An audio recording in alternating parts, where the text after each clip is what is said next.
Hi, I'm Meta Spencer. This is a schmooze day, and it's a good thing because this is a day when I'm having some of my friends in, and we're going to have a little conversation among friends. Adele Buckley is with me. Adele is an engineer, a physicist, an inventor, a very important person in the Canadian Pugwash movement. In fact, the world's Pugwash movement. So she is following Arctic affairs quite a bit. And I'm also glad that another person who knows his way around the Arctic is with us, and that is David Harries. David is a retired military officer, and he's a rugby coach. So we're always hearing the latest news about how I guess it's the Royal College RMC's rugby team. Is that what the group that you're in charge of, David? Yes. Are they doing well this season, David? Well, once February came, things shut down because of COVID, because you couldn't do competition. Very hard to play rugby with a mask on. I see. Okay, fine. And also here in Toronto with me is my assistant, Adam Wynn. A schmooze day is one of those days when I don't tell people what to talk about. Therefore, I'm always getting surprised because we go off on angles that nobody anticipated, and usually wind up having a good conversation about something nobody expected. Adele, what's on your mind? Everybody's mind is on Ukraine, so you bet that I'm one of them. And why I'm specifically interested, aside from everything nuclear weapons related that Putin has threatened, and that is a primary concern of Canadian Pugwash. As soon as the Ukraine invasion began, there was immediately articles about how it related to Russia in the Arctic, and that after Ukraine had been captured by Russia, then the next Russian egregious push would be, let's do some more in the Arctic and involve China, and all of the Arctic nations are now at risk. So that was a theme that, in fact, has continued for the last month or so. So, well, I'd be interested to know which Arctic nations they were expecting to suffer from this. I think I'd heard people say, well, the Baltics are where they'll go next. So I'm not quite sure what the status of Estonia, Latvia, and Lithuania are in the Arctic Council and the other Arctic dynamics. Well, they're all NATO members, and therefore, if they're attacked, NATO is obliged to defend them. We all know this because we just read the newspaper and look at the news. But what is interesting, that Finland, who is not a member of NATO, is worried. They have a huge long border with the Arctic, with Russia, sorry, mm-hmm. And they have already suffered a lot over their history with Russian influence or invasion or occupation or whatever. And I don't know the whole story, but anyway, now there's a lot of discussion in Finland about joining NATO in order to protect themselves. Okay, David, what's on your mind? What's on my mind is the 7th of April. The Canadian budget is coming down, all right. Right, that's right. And this is going to be a make or break event for Canada's reputation. Not only about things Arctic, unless we put some investment into the Arctic, we're going to remain the absolute poor neighbor in the Arctic Council. There are countries that are not Arctic that are putting more effort and time and commitment into it, whether it's civilian, military, or whatever. So I am sort of on tenterhook because I'm a little bit worried. You see, you hear good news about Canada's finances because of the rise in commodity prices and how there's a whole bunch more royalties available. And then you have other people say, well, the Bank of Canada and the government are at loggerheads on financial planning and so on. So how many of, right now, the person making promises is the Minister of National Defense. Her aggressive aggressive increase in defense spending. What will that look like late on? It'll look like a lot of airplanes, clearly. But those airplanes aren't going to appear anytime. No. 5 years, 10 years, 15 years. Well, what could? I mean, I'm not, if you want to build an extra icebreaker or two, you don't do that overnight either. But we aren't even thinking about icebreakers. If we're talking about these Arctic patrol vessels, they're only operational in the Arctic from July to October. And we haven't done any more on our Nanisivik base, which I know well, having visited as a military person when we were doing construction in the Arctic, and also with the National Defense College when the huge nickel mine. That's why we went to Nanisivik to see. Oh, I never heard of Nanisivik, so you're going to have to educate me. It's a place with a potential deep harbor point that has always been sort of picked out to be Canada's Arctic port.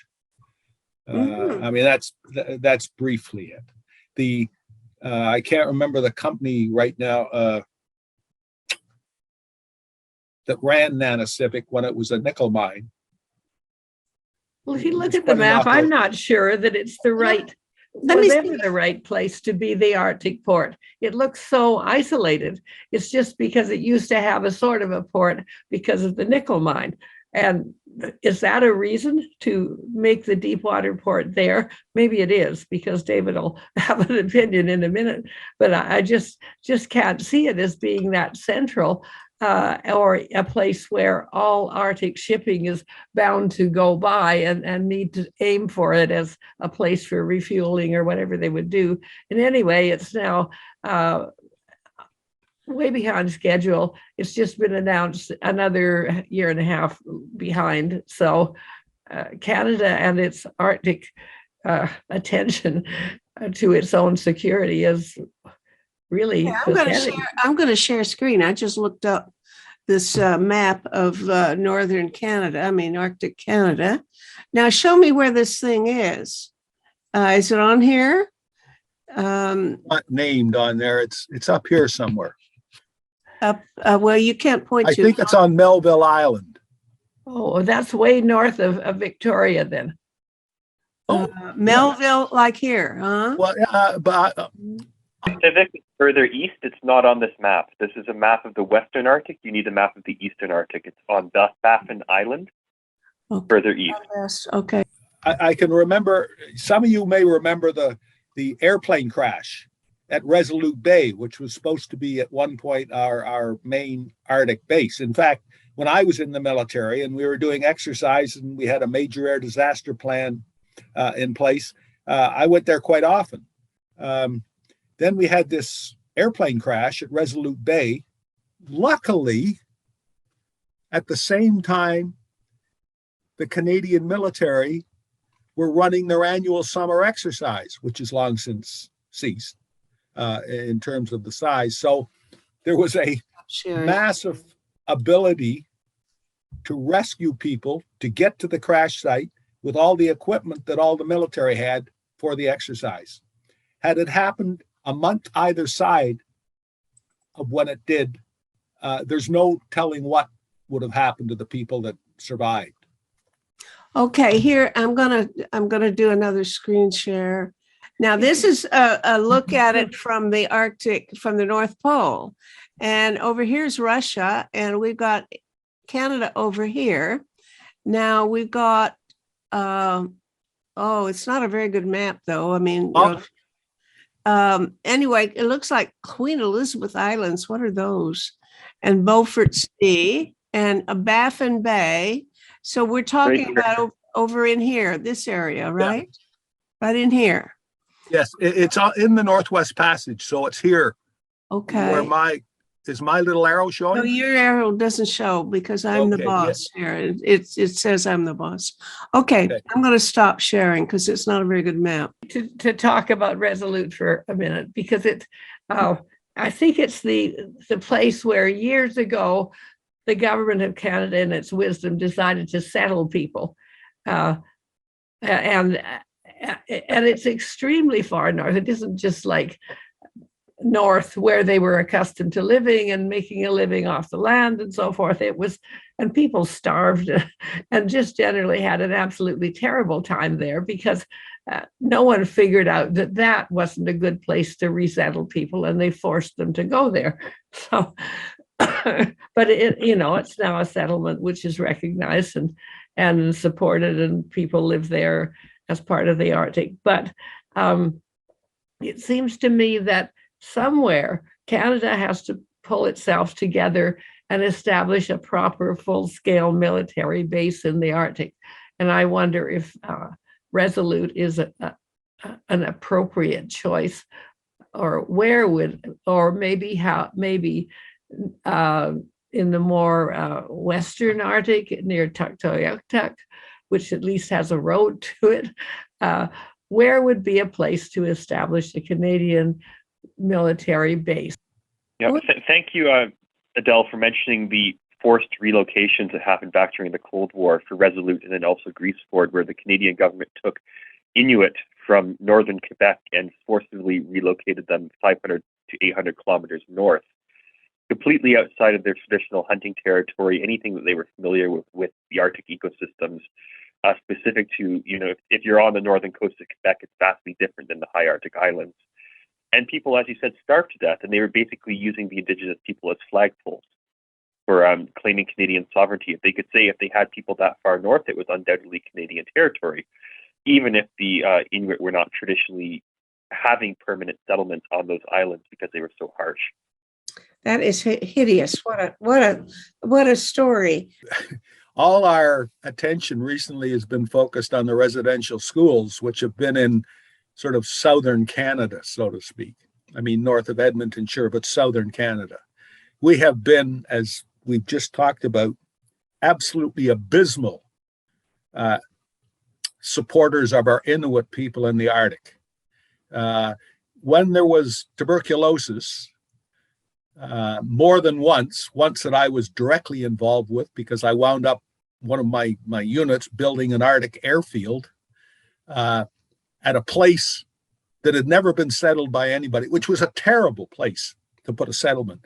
But they moved everybody that was not tuberculosis infected to that place while they tried to cure the Inuit who they left at the last place. I can't remember where they came from, but I think it was Eskimo Point. At the same time as we were building airfields, planes were coming into them from time to time to take the children south.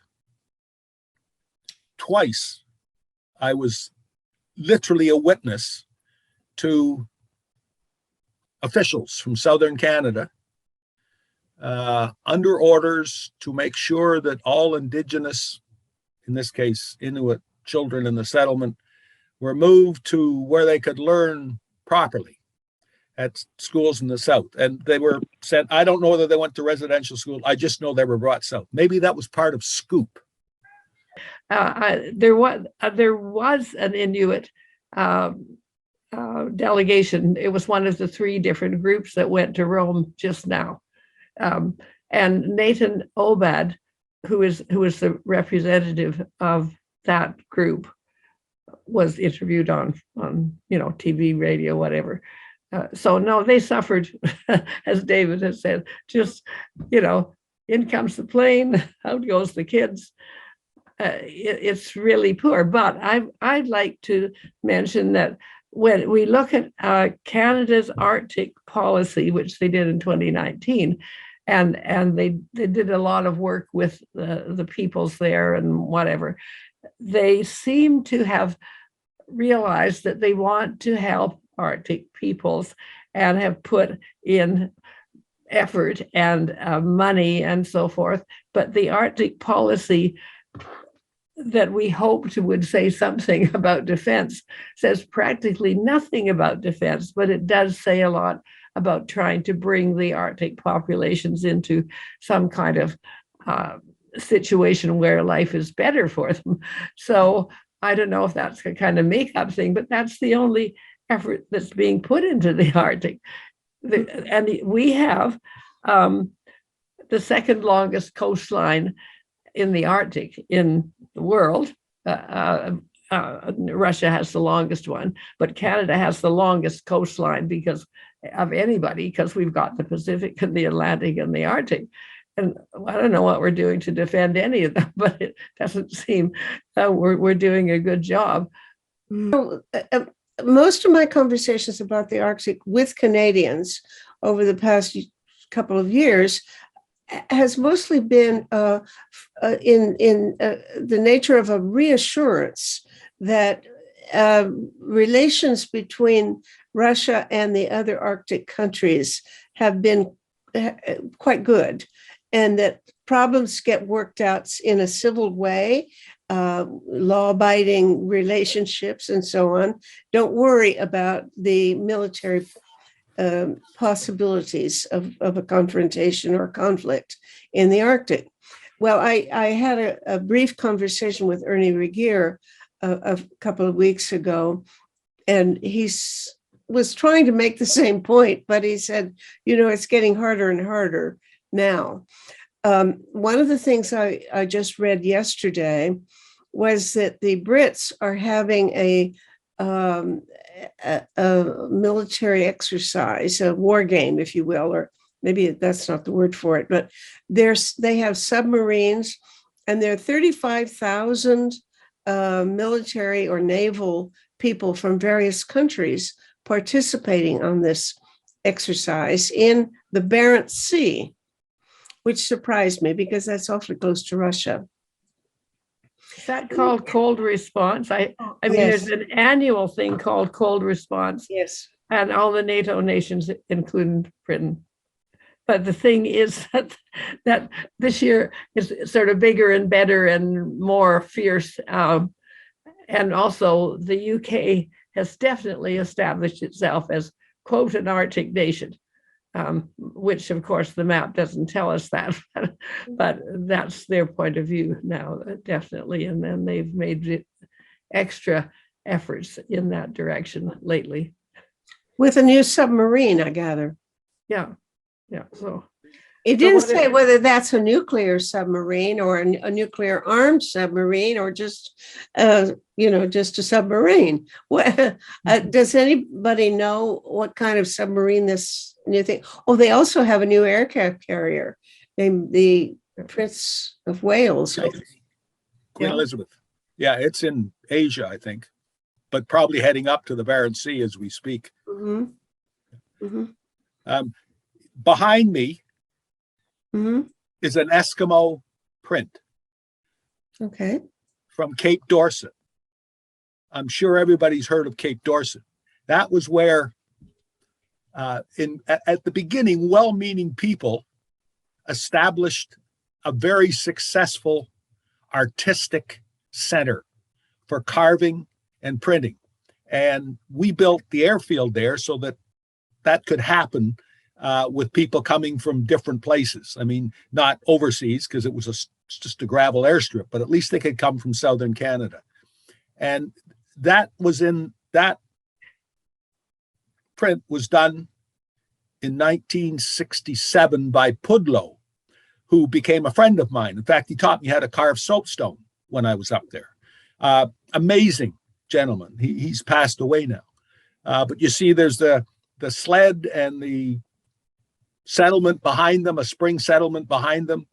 And he had two prints that he wanted me to have. And I said, that's too much. I said, but I'd really like to take something back and I'll leave something for the community here. And anyway, that's what we decided on. And I can't tell. You say the sled. Is that the thing at the top? Or I'm not sure what we're seeing. It's the thing at the bottom. Oh, okay. So it's wooden slats and steel runner. And it's pulled by a dog team, of course. Mm-hmm. Or at times by people. Really? Mm-hmm.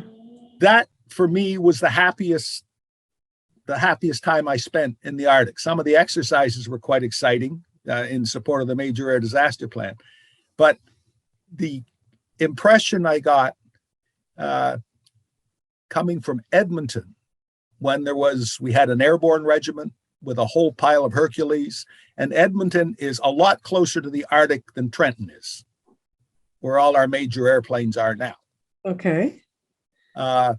In fact, our resources are thousands of kilometers away from where there could be trouble. Okay, And let's imagine what kind of trouble there could be, because we're Search and rescue. What if so we're not talking about a conflict. We're talking about an accident of some kind. It's the capability of being there. Canada is just not there. Mm-hmm. An article I think everybody should read was in the New York Times yesterday by Friedman. It was called World War Wired. And the message from that article is that it doesn't matter where you are in the world. With the communications we have now, you can be involved in any conflict. And his point was to use Ukraine as a case in point. People all over the world are involved or affected, or supply chains or armament or refugees or displaced people or relationships or whatever. And the last couple of days, of course, with all these terrible things we're seeing from the retreating Russian forces, is not making things any easier. And then what could happen up there? Well, if all these fiber optic cables that we depend upon for our wired existence are laid all over the world, including in the Arctic, that's just something you at least have to watch. Well, they're not all the Arctic communities are connected to these cables, but the intention is that they will be relatively. One of the major transatlantic internet cables goes off the Arctic coast of Canada up towards Greenland and then across the North Atlantic. So it's not just internal communications for Canadian settlements, but it's international communications between countries and between continents. Well, what would somebody in the worst situation do? Are they? You think somebody go down there and snip it, or what? I'm trying to imagine what lies ahead in cyber war. I've heard about the possibility of intercepting satellites and things, but does anybody think it would get to the point where somebody go trying to sabotage somebody else's cables? Everybody's cables, because all these networks of fiber optic cables, especially these great big ones that are being laid under the sea, if you break it somewhere, it's not just at the break, it's all sorts of interconnected connections that are at risk. And let's just say, as Adam said, we got this big cable running up beside us and then across to Greenland and beyond. What if something happened to that cable? And we wouldn't know who did it or what happened. And we don't have the equipment for most of the year to even go and check on it. Because the shipbuilding program, down from Arctic capable ships to periodically Arctic capable ships to this thing about the Arctic capable ships for the military costing, what did they say, 3 times as much as the ones for the Coast Guard? I mean, I haven't seen any explanation for this, but these are years out and things could happen today. Well, not only that, they were not designed to operate in midwinter. There's some kind of reliance on melting or something. Well, how would you find where it's been cut?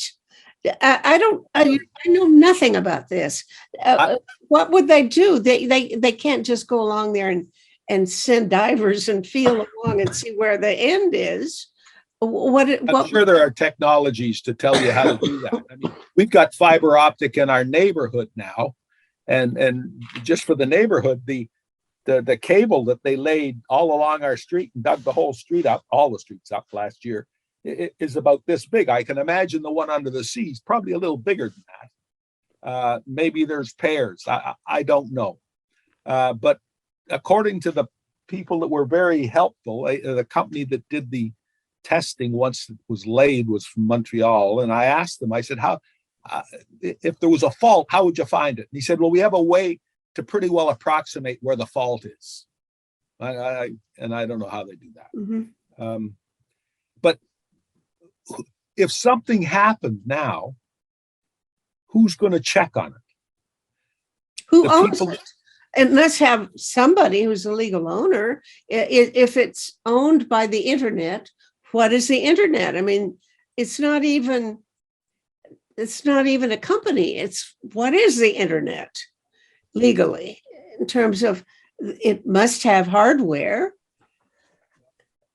Well, there's an article just recently by the Arctic Institute on undersea cables and international security. So it has been recognized that suddenly now these undersea cables aren't just serving the world in its business interest, which is one of the main drivers. It's just international security altogether. So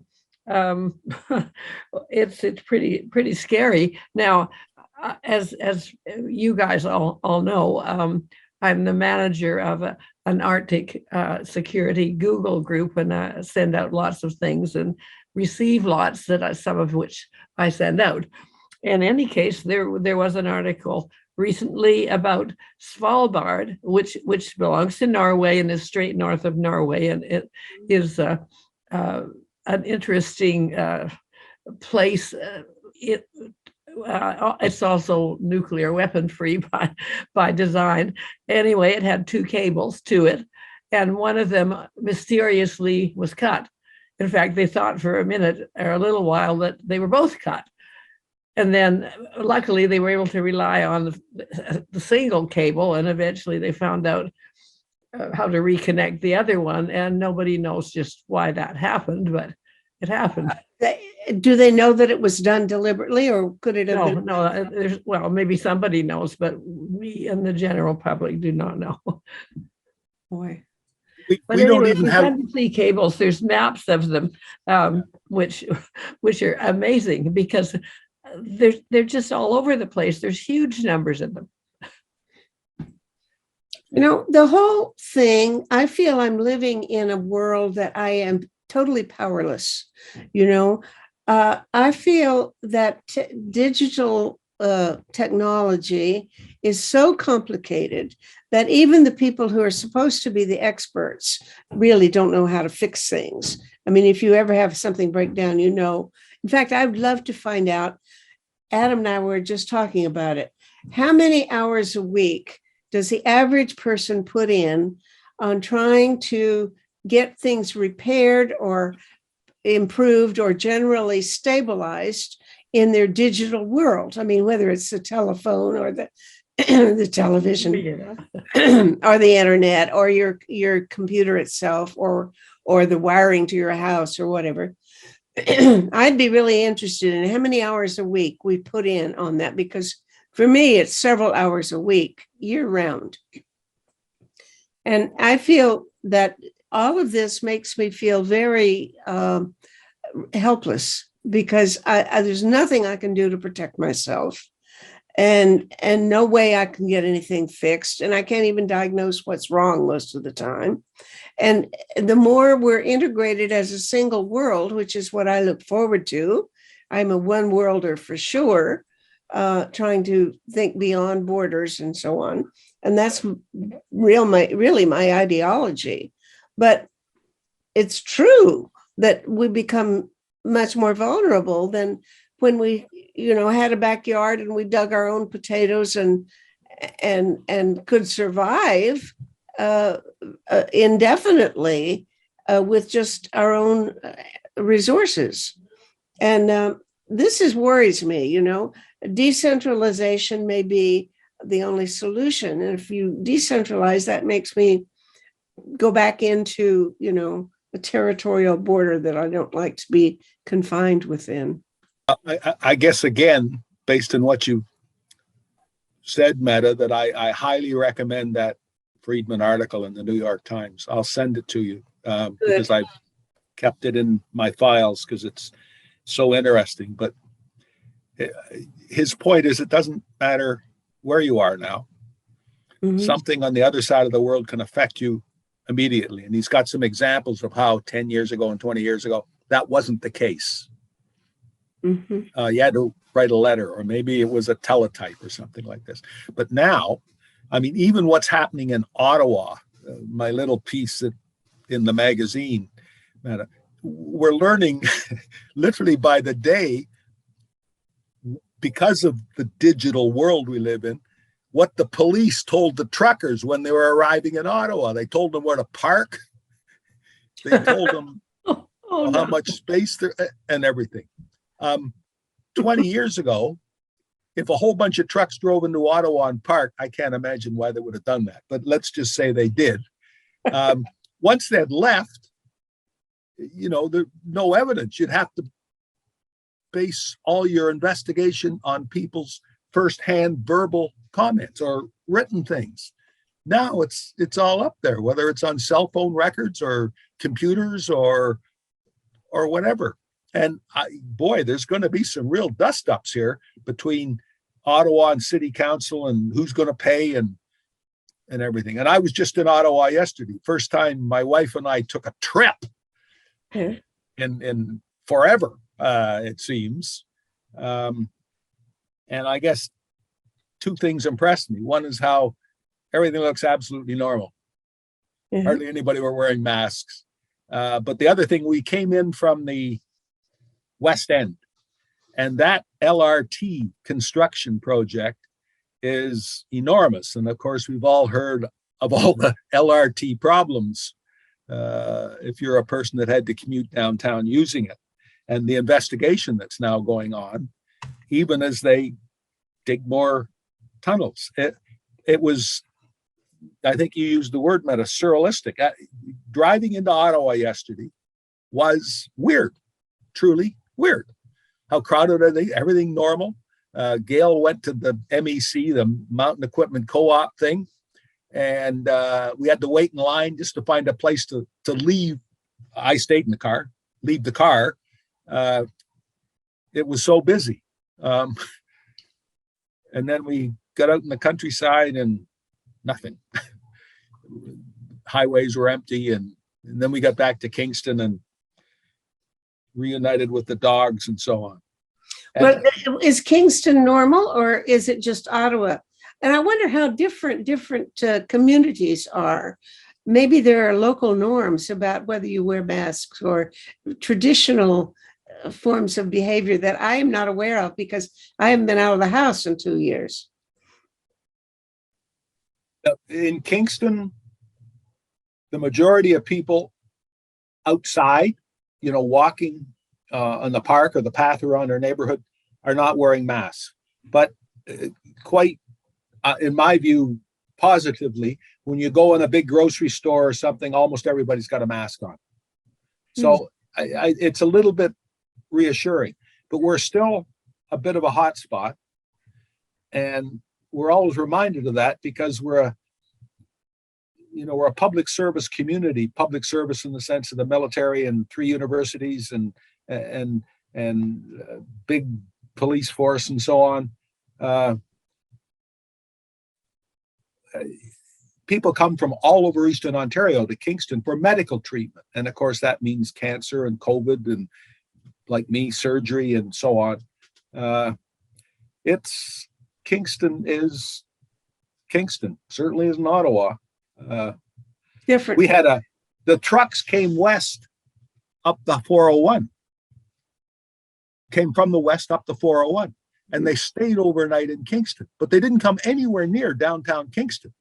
And there still is some discussion about why that never happened. I mean, they didn't try to make their point in Kingston, the way they did in Ottawa. Mhm. Of course, Ottawa is the capital where they wanted to make their point. Well, now you say that they have these recordings and things. Now that would probably be enough to hold the police to account. But what about these guys? I mean, once they get back in their truck and go away, do people know where they are and how to trace them? And if they've done something illegal, can they go catch them? Are these guys scot-free now that the convoy is over and they've dispersed? Or will there be an effort, any effort, to try to charge them with? There's 3 or 4 people that are been quite famously in court and refused bail for a while and so on. They've all been granted bail, as I understand it now. But when the clearance started, there's no doubt at all that records were kept of license numbers and truck serial numbers and stuff like that. So they could trace them if they wanted to. I'm quite sure they know as much as they need to know to hold a pretty careful investigation. They arrested a lot of people, but then they didn't keep them very long. Okay.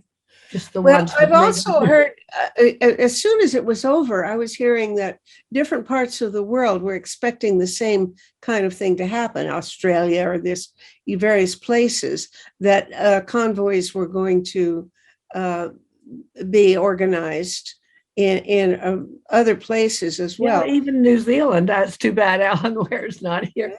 He might be able to tell us about that. Well, it happened in Washington. But the police in Washington paid good attention to what happened in Ottawa and literally prevented the convoy. I had no idea. I didn't see a lot of pictures about how big the convoy was in Washington, but it kept them out on the Beltway. We all know that big circle route, I-95, that goes around the whole of Washington. So every time they tried to come off the Beltway, they were sort of turned around and put back onto the Beltway. So it never got into Washington. I mean, there's no pictures of dozens of trucks in front of the Capitol. Probably not a good idea after 6 January. Well, what do you think happened to Canada's reputation because of this? You know, they say that we're now looked on unfavorably, as if we were ever looked on favorably anyway. Well, it was Canada's capital. It lasted how long? 3 weeks, 4 weeks? Yeah, at least 3 weeks. Yeah. Yeah. I don't know any federal politician that went out and talked to the truck drivers. And the prime minister certainly didn't. He refused to. And then he made all sorts of threats about them as rebels. And they claimed that there were fifth columnists and terrorists and things in the group. Surely, the public safety minister, think about our military guys. The only thing you heard about the military that whole time, even while there was talk of bigger problems than horns and diesel fumes, was that he was allowed to speak about the desecration of the National War Memorial because people were dancing on the plinth. That was it. And that's part of the reason my article, Meta, that you have. The police are going to suffer from this, but this is the capital of Canada for 3 weeks. Similar thing when even longer in France with the Yellow Vest movement. I wonder if their ideology is similar. The people I believe the people protesting and wearing yellow jackets in France were complaining about the price of fuel, that the government had either put taxes or somehow the price of gasoline was going to go up. And that was what put them off. They didn't like the idea. And it may have been heightened or increased for reasons of climate. I'm not sure. But in any case, I think that Macron had to back down and reduce the price. But were these also kind of right-wing I don't know what to call them, ignoramuses. Yeah, I think they've been mentioned in the same breath or the same op-ed or whatever with, yeah, with the Ottawa similar group. It's very difficult to know what's in their minds and how they got these stupid ideas. And of course, it's an epidemic of false information these days. But today's Globe and Mail, I think, was quite interesting. And there was an op-ed on we need to improve our civics education. And that was such an interesting article because I've been thinking that for years. When years ago, one of our sons, who was in grade 9 or so, was asking something about the election, and it turned out there were just absolutely no information that he had ever acquired at school about how the government works or how anything. And so we had a nice dinner conversation many times about it, and he found it very interesting. But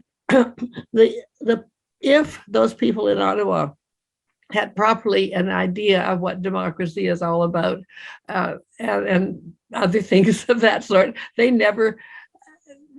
wouldn't have had reason to do what they did. And second of all, they come to Ottawa, demonstrate, and go away. That's fine, but they just have no idea how government really works, and they have the crazy idea that the Governor General and the Senate could, overthrow the government, and they had crazy ideas. And surely they went through Canadian school systems, but they didn't learn anything. Yeah, well, as it so happens, I'm right now reading a book of a debate between, I think the title is something like, do we need more democracy or less democracy? And the first half of the book is written by a guy who claims that democracy is not as effective as we think it is, and that the appalling thing is the enormous amount of evidence that he cites showing how poorly informed voters are, how completely backward their notions are, and how they don't even know, they don't vote in terms of their own interests. They don't vote in terms of even an ideology. They vote primarily in terms of some sort of tribal identity. They choose a political party the way they would choose a football team if they moved to a certain, city where the local team was the favorite. They would switch and adopt that team or that baseball team as their favorite, and they would stay with it no matter what. It's not a matter of evidence, or you don't have to prove how good you are or how right or wrong you are. It's completely irrational. And the amount of evidence this guy shows is extremely discouraging. Not only that, but he even takes up the question of civics education and even education itself. It turns out that educated people, if you give them a test about civic matters and political issues, that highly educated people do, get one or two more questions right out of a list of 20 or 30 than the uneducated person. But it is not a big factor. And that's what I found when I did an examination after the last election in the US, where I looked at the exit polls, and the relationship between education and voting patterns was not conspicuous until you get up to the level of postgraduate degrees, people with a professional degree, a specialist of some kind. Those were significantly more likely to vote for Biden than for any Republican. But it is not a major factor. And he says once you give people civics courses, they learn it and then they forget it. So it's very discouraging. Number of articles a year ago, The Economist, the New York Times, Stern, heck, even the Singapore Times, about experts. and how there are too many experts, because experts are an obstacle to progress. Because experts are experts because they got, say, a pile of nominals after their name. And the last thing they want to do is to demonstrate in any way that they don't know what they're talking about. But things are changing a great deal in every way, in every sector. So experts don't want to be involved in discussion about what's coming or what has changed or what's been disrupted, because that will make them equal, because they're like the rest of us. I don't know what's going to happen 10 years from now. Neither does an expert. An expert 10 times bigger than me in politics or whatever. So there was the thing about the experts. And the other issue is that experts don't get along very well. In the economics field, I mean, there's a war on about, and now the Ukraine has just complicated that because of what it's done for supply chain and the weaponization of migration, the weaponization of economics, the weaponization of political discourse. And boy, I was really sad to see three things in the news today about this experts in politics and civics and so on. One is that Orban and Didic in Serbia both won. Very discouraging. Well, tell us how the world order will be, once the Ukraine settles down. I mean, it's obviously going to not be the same, but what can we expect? And I just can't see the future.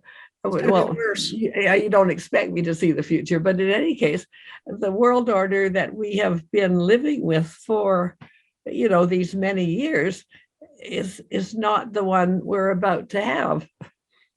Well, I agree, but it's going to be worse in the sense that really this war has shown that, people are really nationalistic, that it's nations that are at war with each other. It's not the Russian people against the Ukrainian people. It's these governments that are at war. And not only that, it's shown that weapons really are important. There'll be much more expenditure on weaponry than before. And it's even shown that nuclear deterrence works. It's proved that, if Putin waves his nuclear weapons around, the U.S. backs off. They will not do anything to protect Ukraine really with something like a skies thing, a protection of no-fly zones. And if Ukraine had kept its nuclear weapons, of course, they didn't really have control of them, but if they had, or if they even got some of their own, it would have been a good thing for them, because then the Russians wouldn't have done it. And maybe every country ought to have a set of nuclear weapons, because you never know. Somebody might go after you. You better be ready to deter them. So we're going to have much more violence, much more militarism. And I hate to think of what it's done to the issue of climate change. There's much less attention being given to the urgency of really dealing with climate change and the amount of investment that we'll need to put into climate in order to accomplish the things that need to be accomplished. So this is not good news. And more bad news from France today. What was that? They have an election on the 24th of April. And I don't know, 2 weeks ago, Macron was so far ahead to suddenly become the first second-term president of France in modern times. And today, by one poll in Europe, they're equal. Marine Le Pen, they're equal. Mm-hmm. Now, this will be breathtaking. The start of a major dust-up in just France. But the issue about energy, the weaponization of energy supply. Some of the countries in Europe do not want to freeze to death in the winter. And unless they have a way of keeping their citizens warm, other than using Russian fuel, they will use Russian fuel. Now, is that good news or bad news? I back off what you talked about climate change, Meta. Climate change, let me take another step back. I'm writing an article for the World Academy of Art and Science on the Ukraine situation. Every day I have to remodel it because of change and so on. But it's going to be called Fear of Winning and Losing. Not winners and losers, but fear of winning and losing. Climate change is winning right now. The effects of climate change, because we're distracted by everything in Ukraine and trouble with economics and trouble with politics and so on. And can you imagine how many tons of greenhouse gas emissions have been released by the dust up in Ukraine and getting things there and all these displaced people and everything like this? It's mind-boggling, which means that the cop-out, I use that term advisedly, of COP26 to again not count military greenhouse gas emissions in national totals is farther from being resolved than ever. Mm-hmm. And I think Ukraine will be with us for more than a decade because so much new information and new history has been created that people can argue about. We're going to have more and more countries that are, I don't know what the word is anymore. We used to have rogue states and pariah states and not Kosovo type things. Those were easy. We now have states that have parts of other states within them that are in their own terms, their own way, self-governing. I mean, one of the winning countries right now has been Azerbaijan. Russia helped Armenia last year in the battle over Nagorno-Karabakh. Russia's kind of busy in Ukraine right now. I thought they sort of let Armenia down. They didn't help them enough. Oh, they did, but they didn't help them very much. And Azerbaijan had help from the West and technology and so on, and made a mess of Nagorno-Karabakh. But now that everybody's distracted, Azerbaijan is doing things in Nagorno-Karabakh again, and nobody's doing anything about that. South Ossetia, one of the reports I saw from American papers, which, if you remember, was one of the places that the Russians, I don't know what the word is, invaded, attacked, or whatever in 2008 or 2007. Mm-hmm. It's close to a decision on joining Russia. So now we got Georgia, which is a country, politically challenged in many ways, where part of it wants to go to Russia and part of it doesn't. So is that 3 countries? And what does this do to the United Nations sovereignty metric? Who is sovereign anymore? Can a democracy, a true democracy, be sovereign anymore if somebody wants to mess around? I don't know. I don't know. Well, all of these point to a much larger conversation about, Adele used the word New World Order. You know, what is going to be the new world order? We should be talking about what we want, and then as well as what I'm afraid I was pretty pessimistic in saying what I expect, because I don't have any very high expectations of what's going to come of this. But I do have a lot of ideas that I'm spending, all my nights thinking about what kind of new system we need to govern international relations now that some of the habits that we've been in have been violated and probably can't be put back together again. So I'm thinking about it, and I hope everybody else thinks about it. And I'm going to try to reach some more people so that we can have more conversations precisely about things like self-determination and separatism and nationalism, and the question of trying to find some other new basis for globalization. So our time is up, but I thank you, everybody. It's been a discouraging conversation, I think, but Meta, I'd just like to say that nuclear deterrence doesn't work, didn't work. I think we should say that it did. Yeah, I mean, the U.S., the only reason the U.S. wouldn't do this open skies thing is because they were scared that it would start a nuclear war with Russia. That's deterrence. Well, that's true, but it didn't work in the way that it was really intended, because everyone is supposed to keep people from getting nuclear weapons. Countries are now thinking about doing it.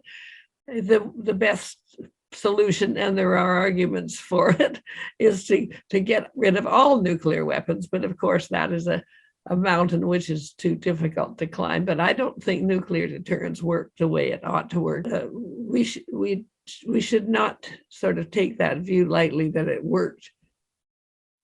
This was an unexpected way of it working. Not a conclusion that I came to because I want it. I would like to think otherwise. I'm driven to it. But anyway, there is a conversation in the current issue of Peace Magazine, which is just now coming out. You can get it, everybody can get it through Press Reader. If you go online, you can buy a subscription through it for a digital issue. And David has been talking about his concern about the convoy of truckers.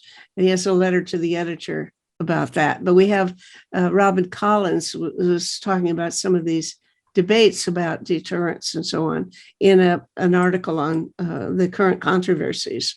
So there's a lot in the new issue of Peace Magazine that relates to some of the debates going on in the wake of the attack on Ukraine. So as time is up, and I thank you all. Have a great day. See you again soon. Take care. All right. Yeah. Bye, guys. Bye. Project Save the World produces one of these shows 3 days a week, sometimes more. This is episode 432. You can watch these or listen to them as audio podcasts on our website, tosavetheworld.ca. Eventually, we even post transcripts there. And when you get there to the website, look around and contribute, because we have conversations going on all the time about 6 global issues, plus potential reforms in governance, economics, and civil society. To find a particular talk show, enter its title or episode number in the search bar, or the name of one of the guest speakers. And after you've watched or listened, scroll down a bit and share your own thoughts about the show with the other viewers. This is a place for dialogue, so please join in. I'll see you there.